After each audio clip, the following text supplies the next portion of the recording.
On ne va pas tabler aujourd'hui, rapidement, avec précipitation, sur les réservistes qu'il faut sensibiliser parce qu'ils ne sont pas encore mobilisés, ils sont encore sensibilisés de manière assez froide. Nous voulons une interpellation de la conscience de tous les Congolais sur la nécessité d'avoir des troupes dynamiques, compétentes, professionnelles, d'environ 2 millions d'hommes pour défendre la République démocratique du Congo.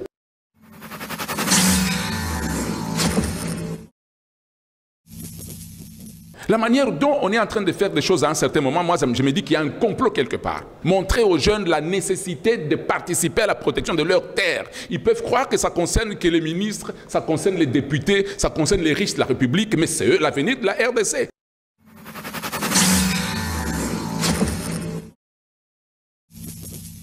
Il y a beaucoup de flou parce que je ne peux pas comprendre comment est-ce que les troupes qui sont en train de nous attaquer viennent des pays membres de l'EAC.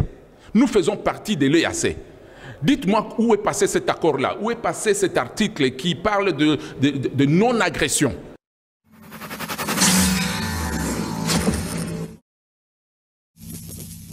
Si l'EAC était importante pour la République démocratique du Congo, comme l'avait voulu le président de la République, comme les Congolais l'auraient voulu, on ne serait pas attaqué aujourd'hui.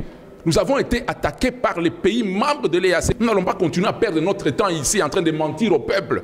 Si le gouvernement a des problèmes, qu'ils nous disent, nous allons réagir comme des activistes. Le peuple est prêt.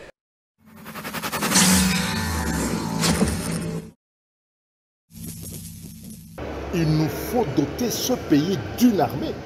Et doter ce pays d'une armée, ce n'est pas faire le brassage, le mixage, le panachage aujourd'hui avec ces compositions qui ne tiennent pas la route.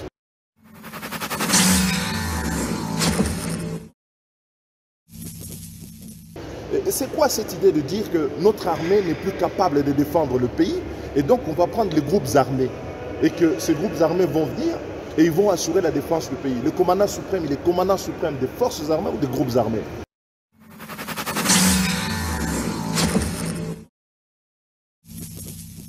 Totamboli tamboli pour la FRDC. Les comme FRDC comme ma be photos ou ande ba miliciens de ba défendre mboka. Ezali mo beko mabe pesima ya mikolo lokola to mesana boko pesa ngai réseau boko loba loi wana ezalaki loi mabe.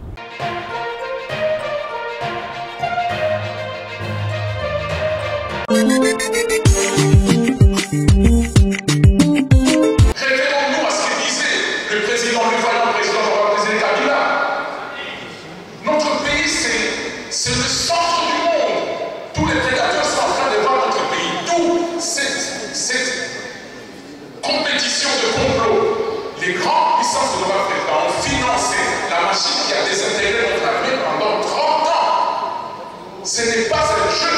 On veut que la RDC n'ait plus d'armée, que la RDC n'ait plus de services de force de sécurité. L'honorable président ne veut plus d'une RDC protégée. Il n'y a que nous qui devons penser à cette histoire de notre avenir.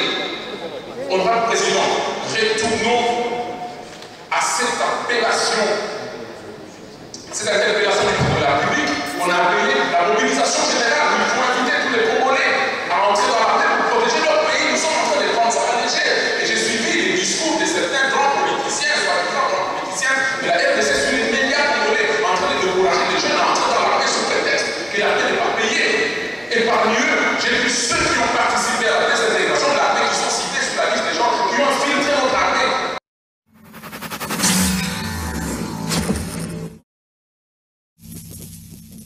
Qui a eu la mission de désintégrer notre armée pour le rendre prénable. Notre président Réveillon nous explique. Aujourd'hui, je vais revenir sur l'aspect des jeunes résistants, patriotes. Ces jeunes-là sont la cible d'un complot qui risque d'être exécuté par les troupes qui nous sont en train de nous inviter à nous aider. On veut détruire cette structure des jeunes groupes négatifs qui sont plus négatifs que les prisonniers qui sont en train d'être libérés dans les prisons des pays voisins pour nous attaquer. Comment nous voulons marginaliser nos forces qui ont été ce qu'on a appelé le bouclier de la RDC pendant 30 ans? Moi, j'ai dit à l'Est, j'ai vu ces gens empêcher à toutes les réunions venues de l'extérieur du pays à atteindre Kinshasa. Ils ont vu le bouclier de la République. Ce sont plutôt les régimes différents qui les ont abandonnés parce qu'il y avait la mission de désintégrer carrément la sécurité de la RDC. Au président, soyons prudents et vigilants. Nous ne pouvons pas traiter les questions les autres assemblées nationales que je vois quand ils parlent de la sécurité de leur pays, ils donnent à un député 5 à 10 minutes et ils passent toute la nuit en train de parler toute la semaine parfois.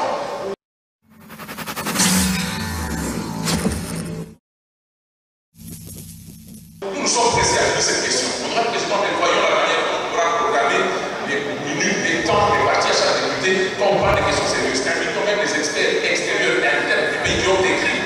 Lisons l'ouvrage L'Holocauste au Congo de Charles Onana, nous allons comprendre ce que nous allons.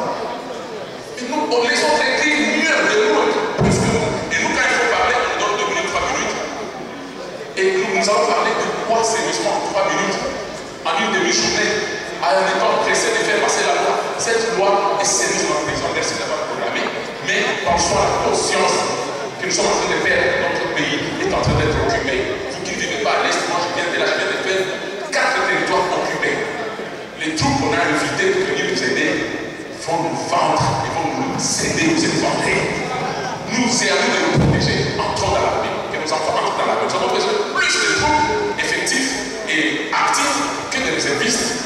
Nous allons forcer à ce que les jeunes comprennent et que nous comprenions. Moi, déjà, je vous ai déjà dit, moi, je suis prêt à entrer dans l'armée, je ne blague pas. Je vais entrer dans l'armée et je ne blague pas.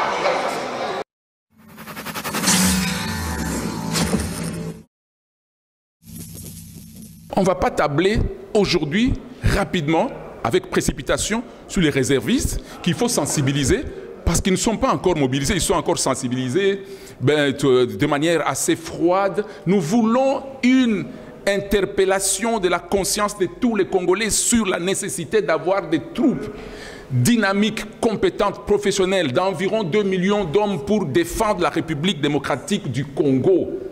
S'il vous plaît. La manière dont on est en train de faire des choses à un certain moment, moi je me dis qu'il y a un complot quelque part. Nous devons suivre l'appel du président de la République à la mobilisation générale. Nous devons concentrer les efforts là-bas. Ça veut dire montrer aux jeunes la nécessité de participer à la protection de leurs terres. Ils peuvent croire que ça concerne que les ministres, ça concerne les députés, ça concerne les riches de la République, mais c'est eux l'avenir de la RDC. Ces gens-là vont passer. C'est une génération qui est en train de vieillir. Mais eux, ils attendent quoi? Par contre, je peux demander à ces jeunes-là de concevoir des mécanismes de suivi de leur formation, de leur encadrement, de leur prise en charge, pour qu'ils soient vraiment un outil efficace pour la protection de l'intégrité territoriale. Voilà ce que moi je voulais dire. Il y a beaucoup de flou parce que je ne peux pas comprendre comment est-ce que les troupes qui sont en train de nous attaquer viennent des pays membres de l'EAC. Nous faisons partie de l'EAC. Dites-moi où est passé cet accord-là, où est passé cet article qui parle de non-agression entre membres d'une organisation comme l'EAC. Mais nous, on ne parlait pas de ça. Ces troupes-là viennent faire quoi? Si ces troupes-là, si l'EAC était importante pour la République démocratique du Congo, comme l'avait voulu le président de la République, comme les Congolais l'auraient voulu, on ne serait pas attaqué aujourd'hui. Nous avons été attaqués par les pays membres de l'EAC pendant que nous étions déjà membres de cette organisation. Mais ça veut dire quoi? À quoi ça nous sert de faire partie? D'ailleurs, aujourd'hui, au moment où je vous parle, les Congolais continuent à payer les visas pour entrer dans ces pays membres de l'EAC. À quoi est-ce que ça nous sert? Ce n'est pas de la mascarade? S'il y a une vérité cachée, qu'on nous le dise. Nous n'allons pas continuer à perdre notre temps ici en train de mentir au peuple. Si le gouvernement a des problèmes, qu'ils nous disent, nous allons réagir comme des activistes. Le peuple est prêt.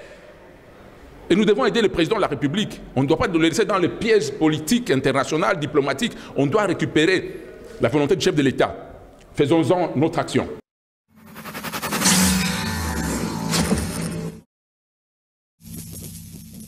Il nous faut doter ce pays d'une armée.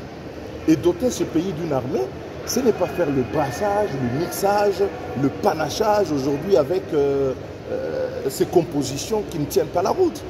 C'est quoi cette idée de dire que notre armée n'est plus capable de défendre le pays et donc on va prendre les groupes armés et que ces groupes armés vont venir et ils vont assurer la défense du pays. Le commandant suprême, il est commandant suprême des forces armées ou des groupes armés.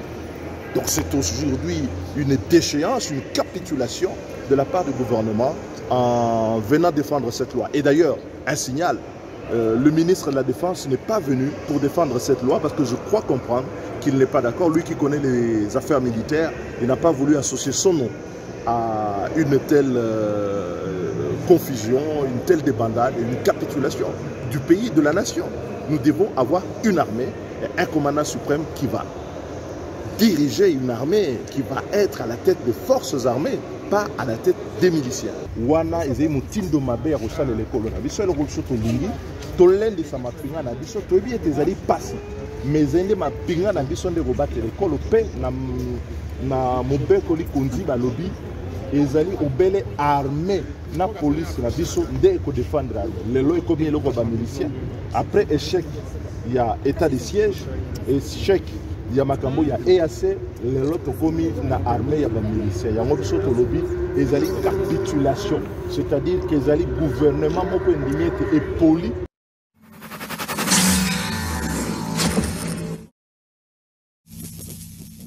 na makambo etali kobatela ekolo mpe kobatela bomo ya bakongolais yango na biso na kati na refondation ya Congo tolobi projet toyena yango ezali kodote mboka na biso na armée ya solo mais kozala na bakonzi ya motindo boye bayebe eloko bakosala te mpe omoni mwana mboka oyo azali Bemba oyo azali ministre ya défense aye kodefendre loi wana te mpo nayebi ye malamu elingi koloba te na makanisi na ye apartage mpenza yango malamu te bazongisi ministre ya kala okomi peut-être soki recherche scientifique aya koloba makambo wana ezali mobeko mabe mpe nsima ya mikolo lokola tomesana bokopesa ngai réseau bokoloba loi wana ezalaki loi mabe